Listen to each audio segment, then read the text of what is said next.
오늘 은혜 받으실 말씀은 누가복음 10장 29절에서 37절 말씀입니다.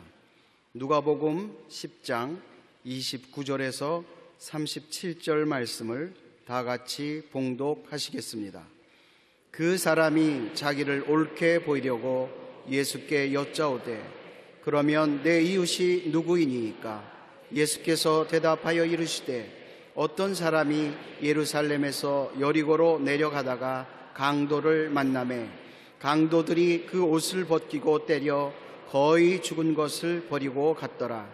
마침 한 제사장이 그 길로 내려가다가 그를 보고 피하여 지나가고 또 이와 같이 한 레위인도 그곳에 이르러 그를 보고 피하여 지나가되 어떤 사마리아 사람은 여행하는 중 거기 이르러 그를 보고 불쌍히 여겨 가까이 가서 기름과 포도주를 그 상처에 붓고 싸매고 자기 짐승에 태워 주막으로 데리고 가서 돌보아 주니라.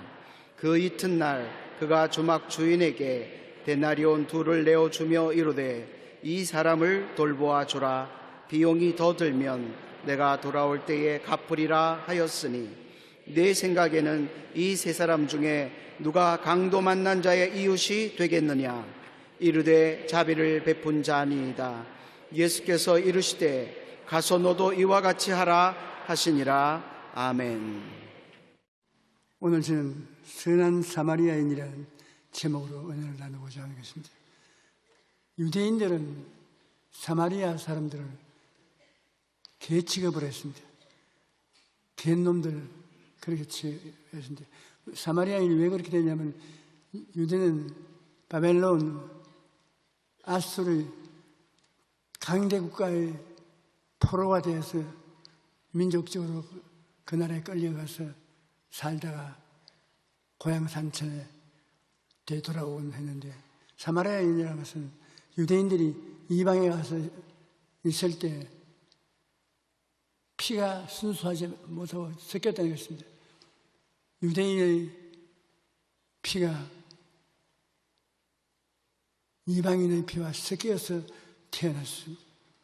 어머니가 이방인이었든지 아버지가 이방인이었든지 한편이 유대인이 아니게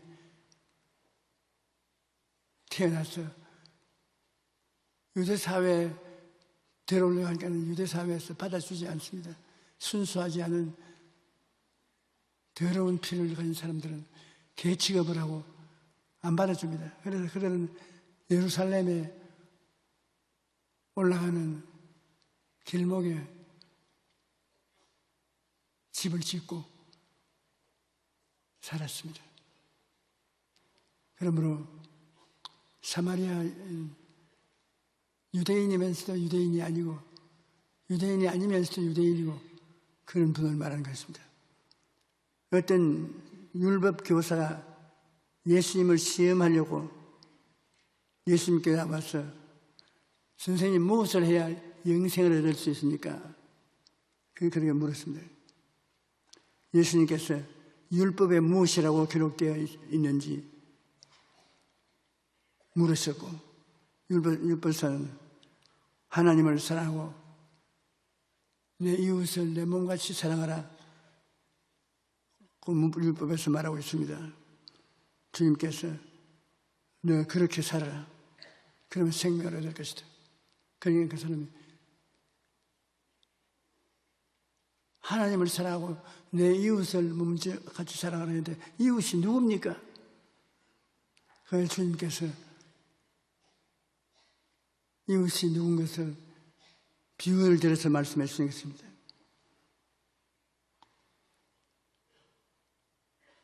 이웃이 누군가를 주님께서 대답해서 말씀을 하셨습니다. 예수께서 대답하여 이르시되 어떤 사람이 예루살렘에서 여리고로 내려가다가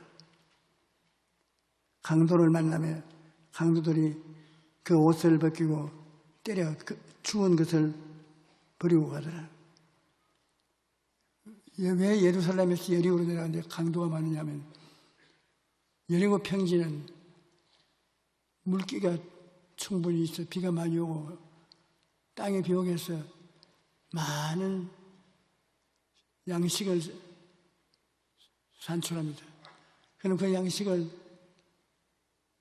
그들은 가지고 예루살렘에 올라가서 예루살렘에 가서 그것을 전부 파니까 예루살렘에서 내려오는 사마리아인은 돈이 많습니다. 그러므로 강도가 많이 기다리고 있어요. 예수님 말씀도 그것이겠습니다.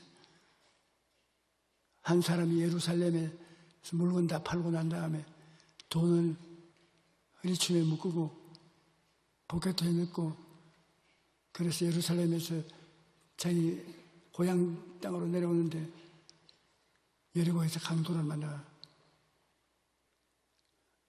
안 죽을 만큼 얻어맞고 옷 다 빨아벗기고 돈은 다 뺏겼습니다. 그런데 사람 살리라고 해도 돌보자 주는 사람이 없는데 제사장이 교회를 가다가 이 강도 만나서 피투성이가 된 사람 보고 도와줄 생각을 안 하고 고개를 세우면서 단단히 보고 다니지 왜 저 모양이냐 그러고 지나가 버립니다. 제사장이 도와줄 줄 알고 고함을 쳤는데 제사장은 유대 종교의 수행자인데 그냥 지나가 버려요. 그런데 그 다음엔 레위인이 총총 걸음을 하고 그 길로 옵니다. 레위인은 의식주의자인 것입니다. 유대교를 믿는 사람들이 초하루 날이다, 보름이다, 무엇을 먹어야 된다, 무슨 옷을 입어야 된다, 형식과 의식을 주장하는 사람인데 이 레위인도 보더니만 아유 많이 얻어맞았군. 그 사이는 정신을 차리고 다니지 아니하고 정신없이 그러다가 저렇게 강도 만나면서 많이 있으니 불쌍하다. 나는 바빠서 도와줄 수 없구나 하고 그냥 지나가 버린 것입니다. 그러니 이 사람이 그냥 죽게 됐습니다. 제사장도 피해서 가버리고 레위인도 피해서 가버립니다. 제사의식을 드리는 율법도 지나가고 의식과 형식을 주장하는 의식적인 종교도 도움을 지나가 버린 것입니다. 그런데 사마리아인 한 사람이 거리로 말을 타고 오다가 아이고 큰일 났구나. 이 사람 생명이 죽게 됐어요. 말에서 내려서 그 당시에는 여행하는 사람이 물러서 포도주 마시고 그 다음 기름을 피부에 바릅니다.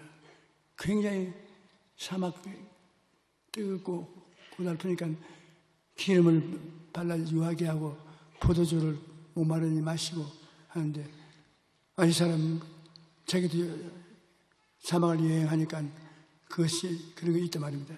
말에서 내려서 이 사람에게 상식인데 포도주를 부었습니다.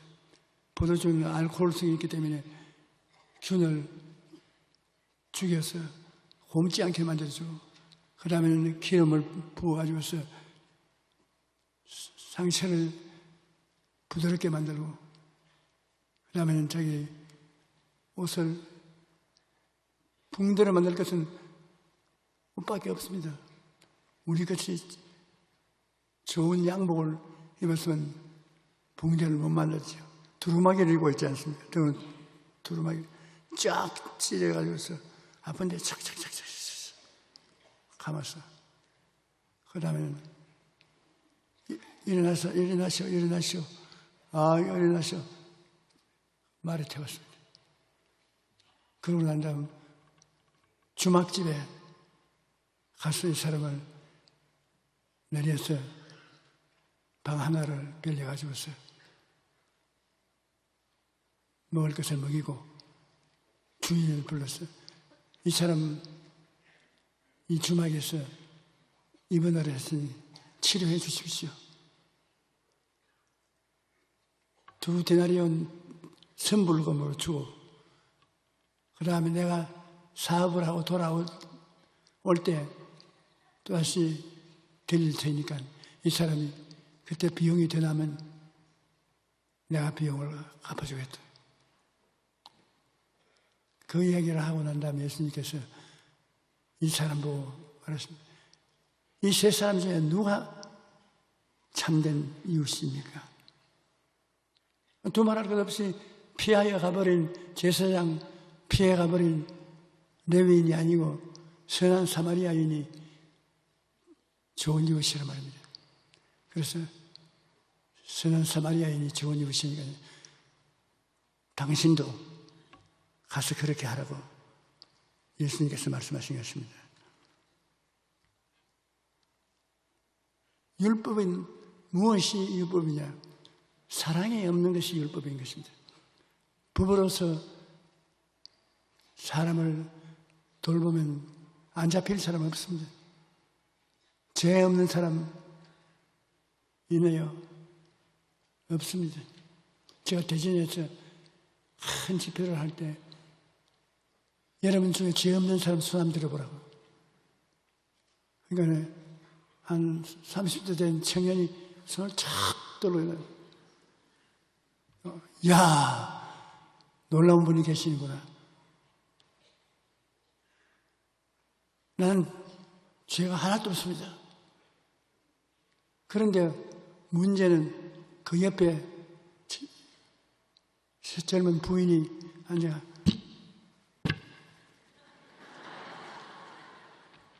보니까 정신 이상이 된 사람 고치려고 데리고 왔어요. 그래서 제가 그날 배운 것은 정신 이상자만이 자기가 죄가 없다고 생각하는 것입니다. 우리는 모두 다 죄를 짓고 사는 것입니다. 먼지와 티끌같이 세상에 죄가 없는 데가 없습니다. 만일 우리가 우리 죄를 자백하면 저는 미쁘시고 이로워서 우리 죄를 사하시고 모든 불의에서 우리를 깨끗게 해주신다고 말씀하십니다. 죄가 없다고 말하면 거짓말하는 자이겠지. 우리는 예수 그리스도께서 십자가에 못 박혀 피를 흘려 주셨으므로 그 보혈을 의지해서 영원히 용서받은 사람이 됩니다. 그러므로 용서받은 죄를 또 우리 몸에 붙으면 회개하고 죄를 멀리해야 되는 것입니다. 누가복음 10장 31절에 보면 마침 한 제사장이 그 길로 내려가다가 그를 보고 피하여 지나고, 제사장은 율법을 집행하는 사람인데 사랑이 없어요. 사랑이 없는 율법은 도와줄 수 없는 것입니다. 요한복음 1장 17절에 율법은 모세로 말미암아 주어진 것이요 은혜와 진리는 예수 그리스도로 말미암아 온 것이라. 모세가 율법을 받았지만 율법은 사랑이 있는 것이 아닙니다. 사람을 죄 지을 때 지적해서 벌을 받게 하는 것이지 사랑이 없어요. 그러나 예수 그리스도는 은혜와 진리를 주신다. 은혜는 사랑의 실천하는 것이 은혜입니다. 은혜와 진리를 통해서 예수님은 우리를 돌보아 주시는 것입니다. 갈라디아서 3장 23절로 25절에 보면 믿음이 오기 전에 우리는 율법 아래 매임받되고 계시될 믿음의 때까지 갇혔느냐.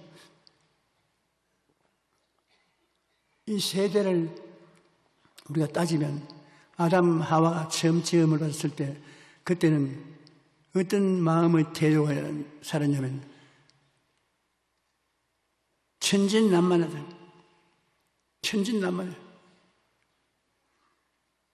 죄가 뭔지도 모르고 의가 무엇인지도 모르고 율법과 은혜가 뭔지도 모르고 천진난만해. 그러나 그가 마귀의 꾀모로 선악과를 먹고 난 다음에는 양심 시대가 왔습니다. 그래서 양심에 꺼리키는 일을 하면 그 고통을 당하고 양심에 합당한 삶을 살았습니다. 그러다가 양심 시대가 지나고 난 다음에는 율법 시대가 왔죠. 율법 10계명을 중심으로 한 하나님의 계명으로 사람을 벌주는 것입니다. 그 율법 시대가 언제 진행하느냐? 예수님께서 오셔서 십자가에 못 박혀 몸짓고 피 흘려 율법 산하에서 지은 모든 죄를 다 청산해버려요. 예수님께서 모든 죄를 청산해버리기 때문에 아버지 보좌 우편에서 죄가 상고되었는데 이 사람 살인죄를 지었습니다. 이 사람은 벌을 받아야 됩니다. 그러면 예수님께서 손을 내밀어 아닙니다. 내가 대신 죽었지 않습니까? 보십시오. 저 사람 살인죄 지은 거 내가 대신 갚았는데 이 사람은 벌 받을 수 없습니다. 그래서 예수님께서 여러분에게 손을 회개해. 끊임없이 회개해. 죄값은 내가 갚았으니까. 그러므로 그 은혜를 인하여 믿음으로 말미암아 구원을 얻은 것입니다. 은혜입니다. 율법의 행함으로 말미암아 그런 거 아닙니다. 은혜는 대가를 요구하지 않고 돌봐주는 것입니다. 그 은혜를 인하여 믿습니다. 믿음으로 말미암아 구원을 얻었으니 이것이 우리에게서 난 것이 아니요 하나님의 선물이라. 행위에서 난 것이 아니니 누구든지 자랑치 못하게 하려 합니다. 크리스마스 선물 주듯이 오늘날은 믿음으로 말미암아 구원을 선물로 받는 것입니다. 참 좋은 시대에 살고 있는 우리가 예수 그리스도의 은혜를 믿으면 보혈이 값없이 우리를 씻어서 구원하여 주시고 천국에 그리스도의 의로운 옷을 입고 당당히 들어갈 수 있습니다. 어렵다함을 얻었다는 것은 주님이 얼마나 우리를 의롭게 만드는지 평생에 한 번도 죄를 짓지 않은 상태가 의로움인 것입니다. 평생에 한 번도 안 지은 사람, 그리고 그다음 하나님 앞에 설 때 부끄러움이 없는, 하나님 앞에 보통 사람은 부끄러워서 설 수 없는데 예수님 보혈로 말미암아 의롭게 된 우리는 하나님 앞에 담대하게 서서 부끄러움이 없어요. 그런 의를 선물로 우리에게 주신 것이 얼마나 감사합니까? 갈라디아서 3장 23절로 25절에 믿음이 오기 전에 우리는 율법 아래 매인바 되고 계시될 믿음 때까지 갇혔느니라.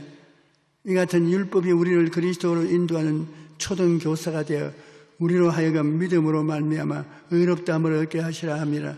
믿음이 온 후로는 우리가 초등교사 아래에 있지 아니하리라. 율법 밑에 있는 것은 초등학교 선생 앞에 있는 것과 같아요. 그 율법을 어기면 내 죄인이라고 꾸심을 받을 때 졸업하고 나는 믿음으로 구원받는 예수님 반에 들어왔습니다. 초등학교 율법 교사가 믿음으로 의롭다 함을 얻은 우리들에게 채찍을 가할 수가 없게 되는 것입니다. 그 다음 의식주의적인 종교는 끊임없이 음식을 먹고 어떤 기구를 문간에 차려 놓아야 된다. 몸에 무슨 부적을 가지고 다녀야 된다. 특별한 제사를 지내야 된다. 이런 의식과 형식주의를 통해서 보호를 받고 구원을 받는다고 생각하는데 이건 완전히 잘못된 것입니다. 누가복음 10장 32절에 또 이와 같이 한 레위인도 그곳에 이르러 그를 보고 피하여 지나고, 이 강도 맞는 사람을 레위인, 의식주의를 주장하는 레위인도 보고 지나갔습니다. 골로새서 2장 14절로 16절에 보면 우리를 거스리고 불리하게 하는 법조문으로 선 정서를 지우시고 제하여 버리사 십자가에 못 박으시고 통치자와 권세를 무력하게 하여 드러내어 구경거리로 삼으시고 십자가로 그들을 이기셨나니 그러므로 먹고 마시는 것과 절기나 수하루나 안식일을 이유로 누구든지 너희를 비판하지 못하게 하라. 이런 것을 음식을 먹어야 된다. 이런 물을 마셔야 된다.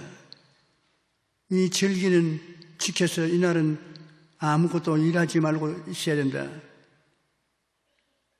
오늘은 초하루다. 초하루 제사를 지내야 된다.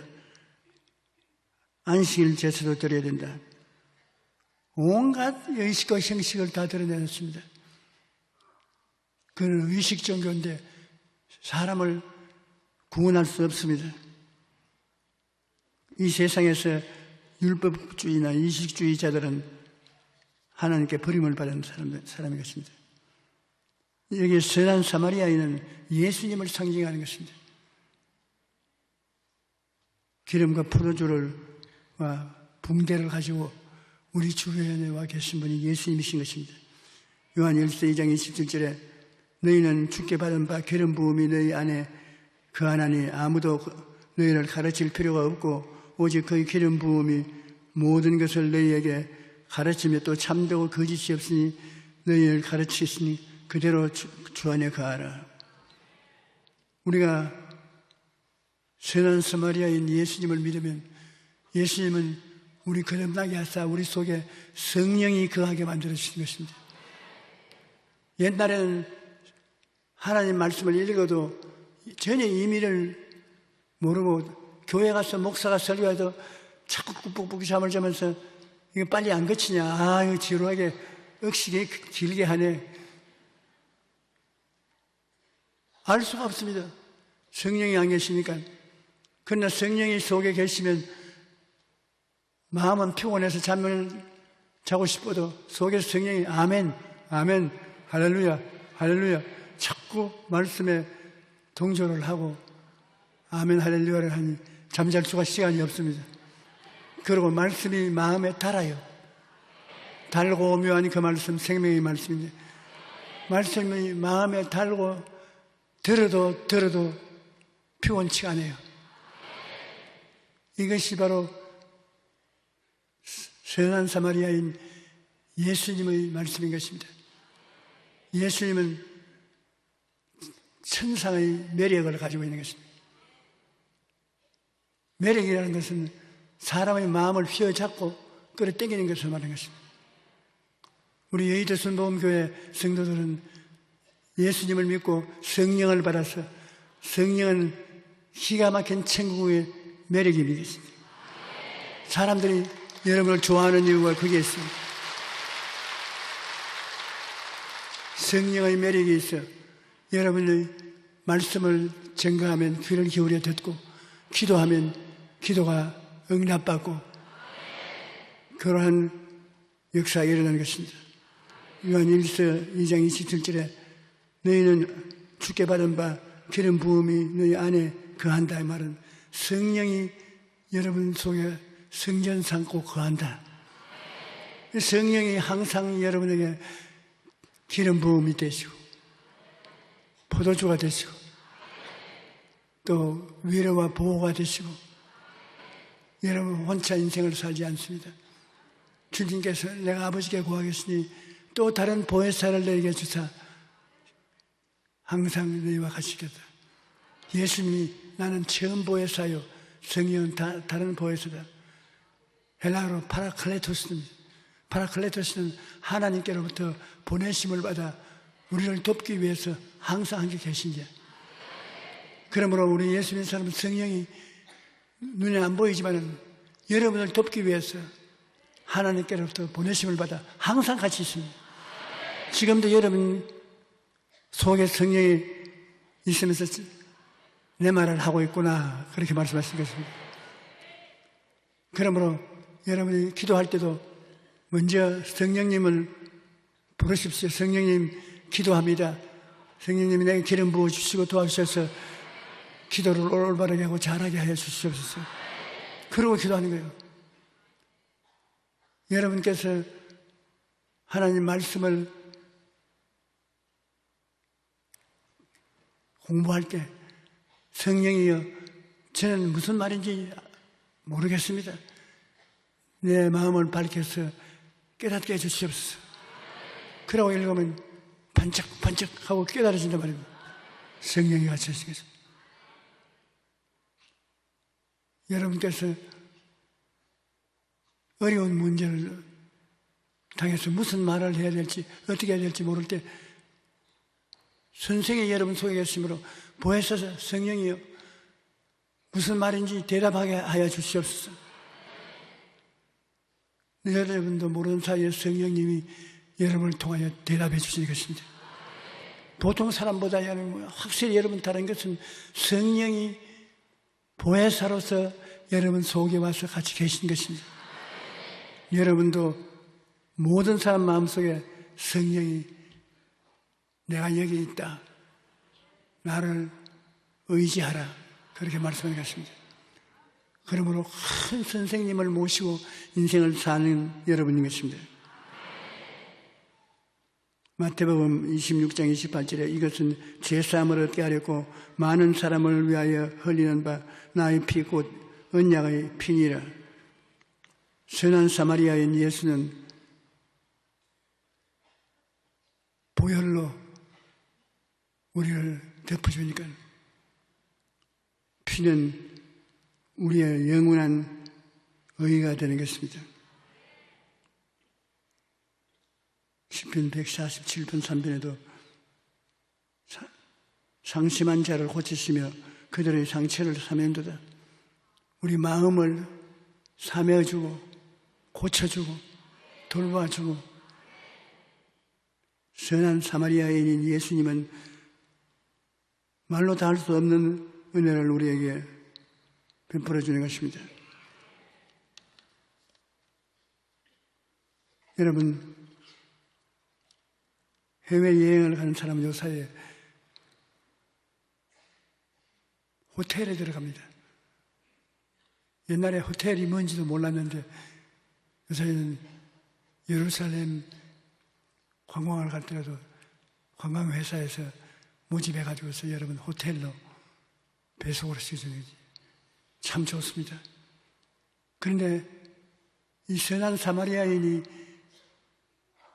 강도 많은 사람을 데리고 가는 것도 그 당시에 호텔입니다. 요새 우리말로 말하면 주막교회입니다. 이게 여러분 앉아있는 이곳이 호텔이에요. 천국 호텔이라고. 천국 호텔 주막교회입니다. 이 선한 사마리아인이 이 강도 맞는 사람을 주막교회에 데리고 가서 치료를 하는 것입니다. 예수님이 하는 첫째 일이 치료입니다. 우리에게 말씀을 가르침과 동시에 치료를 해주는 것입니다. 마태복음 4장 23절에 예수께서 온 갈릴리에 두루 다니시며 그들의 회당에 가르치시며 천국 복음을 전파하시며 백성 중에 모든 병과 모든 약한 것을 고치시니라. 예수님은 천국 주막교회인 이 교회에서 말씀을 가르치고 모든 병을 고치시는 것입니다. 복음 전한다는 것은 말씀을 가르치고 병을 고치는 것이 복음 전하는 것입니다. 시편 103편 3절에 그가 내 모든 죄악을 사하시며 모든 병을 고치시며, 죄 용서와 병 고침은 예수 그리스도의 교회가 반드시 해야 될 일인 것입니다. 마태복음 10장 42절에 또 누구든지 제자의 이름으로 이 작은 자 중에 냉수 한 그릇이라도 주는 자는 내가 진실로 너에게 이르노니 그 사람의 결단코 상을 잃지 아니하리라. 우리가 이 땅에서 살면서 목마른 자에게 말씀의 생수를 먹이시고 병든 자를 고쳐서 씩씩한 사람으로 일어서게 만들어주면 주님께서는 그 수고에 대해서 반드시 상급을 주시겠다는 것입니다. 오늘 우리 교회에 나오는 사람들이 확실히 모르는 것은 주님이 무엇을 확실히 행하시냐. 주님이 우리 죄를 용서해 주는 것은 확실하죠. 이건 눈 감고도 확신을 할 수 있는 것입니다. 그 다음에 확신한 것이 뭐냐? 병 고치는 것입니다. 교회에 왔다 갔다 하는 사람은 병 나아야 돼요. 예수님이 그것 때문에 이 세상에 와서 가족을 벗김을 당하고 얻어맞았는데 그 다음이 저주에서 해방되고 아브라함의 축복을 받는 것입니다. 이러한 모든 하나님의 축복이 우리 입술에 말로서 씨앗이 심어지는 것입니다. 여러분이 말을 하는 것은 씨앗을 심는 것을 말합니다. 죄사함에 대해서 말하면 용서와 의가 여러분 주위에 심는 것이고, 제가 첫째가 마지막으로 남을 얻다는 치료를 말하면 치료의 씨앗을 심는 것이고, 11조를 드리고 주님이 아브라함의 복을 주신다고 말을 하면 축복을 심는 것입니다. 말을 해야 돼요. 말이 죄사함이 여러분께 다가오는 길목이 되고, 말이 치료가 되고, 말이 축복이 되는 것입니다. 그냥 입 딱 다물고 있는 것이 신앙이 아닙니다. 신앙은 혼자 걸어다니면 군지렁 잔소리를 자꾸 해야 되는 것입니다. 예수님이 나를 의롭고 용서 주셨으니 감사합니다. 그 다음에는 예수님이 나를 고쳤어요. 잔소리 말고 너희 병은 물러가라. 주님이 믿음으로 말미암아 하나님의 자녀가 되게 하고 아브라함의 축복을 내게 주셨으니 난 저주에서 해방 얻은 사람이요 축복받은 사람이다. 어떻게 되었든지 난 축복받은 사람이다. 그러면 그 말이 밖에 나가서 그 목적을 이루는 것입니다. 얼마나 중요한지.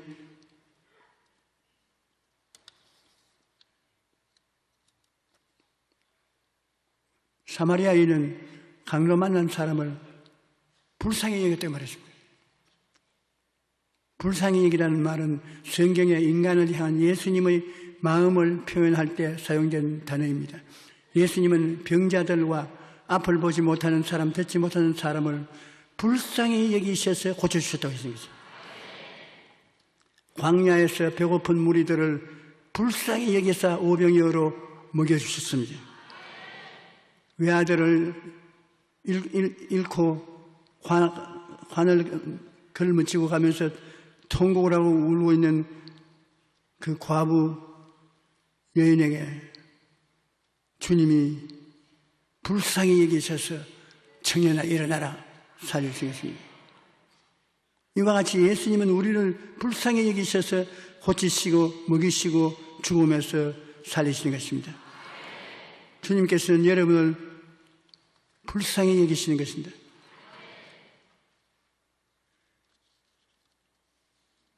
우리는 다른 사람을 볼 때 예수님의 마음을 품어야 되는 것입니다. 불쌍하다. 예수님의 마음으로 주변의 어려운 이웃을 돌아보고 치료해 줘야 되는 것입니다. 불쌍하니까. 한번 따라서 말씀해 주십시오. 불쌍하다. 내 믿은 대로 될지어다. 우리나라 속담에 이웃 사촌이라는 말이 있는데, 이웃에 있는 사람이 멀리 있는 친척보다 더 가깝다고 하는 말입니다. 그러나 요즘에는 이웃 사촌이 별로 없는 것 같아요. 옆집에서 조금만 큰 소리를 내어도 시끄럽다고 경찰서에 신고해서 경관이 찾아오는 것입니다.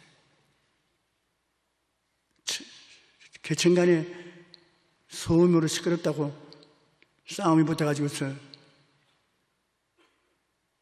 칼을 들고 와서 휘둘러서 칼에 찔리는 일도 있습니다. 심지어는 이웃에 누가 죽었어도 누가 죽은지도 모릅니다. 고독사라고 해서 혼자 죽었어요. 죽은 지 한 달 만에 죽은 시체를 발견할 정도로 이 이웃과 담을 쌓고 너무나 우리는 자기 중심으로 살고 있는 것입니다. 우리는 크리스찬으로서 선한 이웃이 사라져가는 사회를 타지 말고 우리가 선한 이웃이 되기를 주의 이름으로 축원합니다. 예수님은 누가 강도 만난 사람은 이웃이 되겠느냐 물었습니다. 내 이웃이 누구인가를 따지지 말고 어려움을 당하는 사람은 다 우리 이웃인 것입니다. 어려운 일을 당한 사람은 우리 지구상에서 사는 우리 형제요, 우리 이웃인 것을 알고 우리가 돌봐줘야 될 것입니다. 우리 찬송가 455장 부르십시다.